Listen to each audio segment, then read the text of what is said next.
Energy retailers will have to scale back the penalties they charge consumers who don't pay their bills on time. Under new rules announced by the Australian Energy Market Commission, the change is designed to protect consumers with pay-on-time conditions in their contracts, which can lead to excessive charges for those missing deadlines. Energy Minister Angus Taylor says the new rules will protect consumers from dodgy retailing practices. And Angus Taylor joins us live now from Canberra. Thanks so much for your time. How much cheaper will energy bills be for some of these people?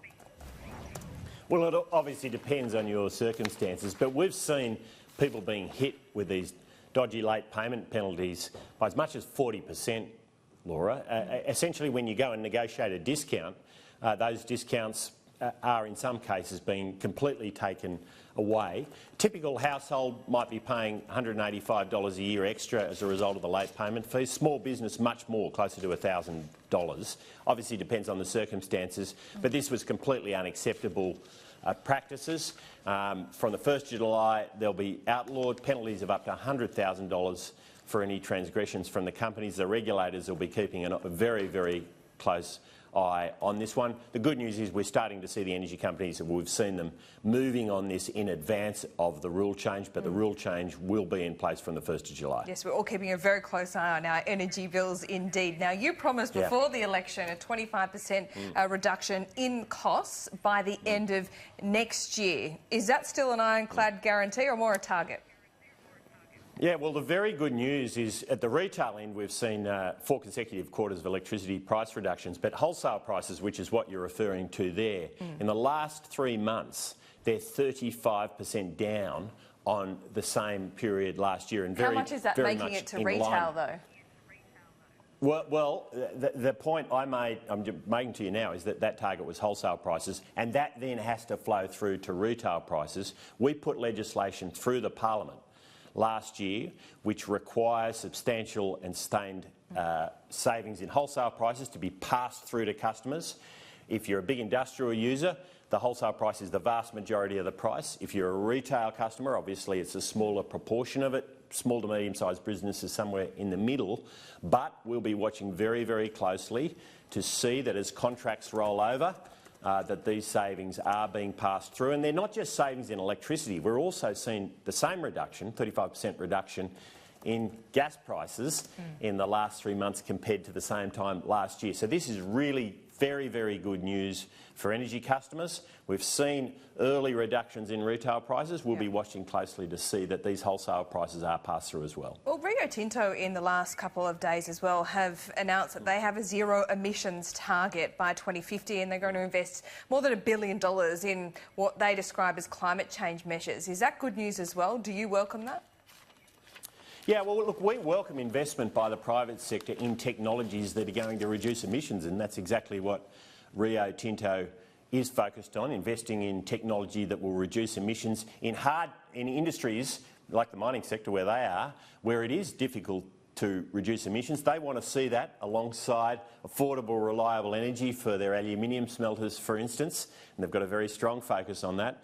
And it's only technology investment that will enable us to do that. And technologies like hydrogen are going to be absolutely crucial to achieving those longer-term emission reductions.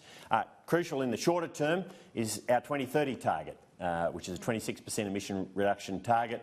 We're on track to meet and beat that, and we'll absolutely smash our 2020 targets by 411 million tonnes.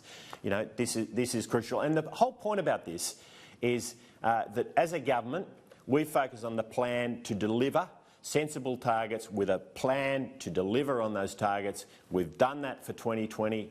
It's very, very clear now we'll beat 2020 by a long way. We're in line to do that for 2030, and we're putting in place the important initiatives that allow us to reduce emissions beyond 2030. Well, given such a track record, you would have no problem setting a 2050 target then, would you? You'd be in good company. Well, Laura, what's crucial is that we have a plan in place to reduce emissions beyond 2030. That is the crucial thing. And if you look at the National Hydrogen Strategy we launched late last year, alongside all state and territory governments, it was a joint government initiative. We've since committed a total of over $500 million to that strategy. I opened the National Hydrogen Centre in Tonsley in Adelaide just last week. I mean, these are the practical initiatives that will make the difference. I mean, you know, there's no point setting a target where you've got no idea how to do it, because what you end up doing is slashing industries like agriculture. Well, sure, but like the transport. NFF already has a goal, and it's a shorter-term goal. It's 2030 of trending towards carbon neutral by 2030. Is that not the view of farmers? Well, they have aspirations, and we all have aspirations to reduce emissions.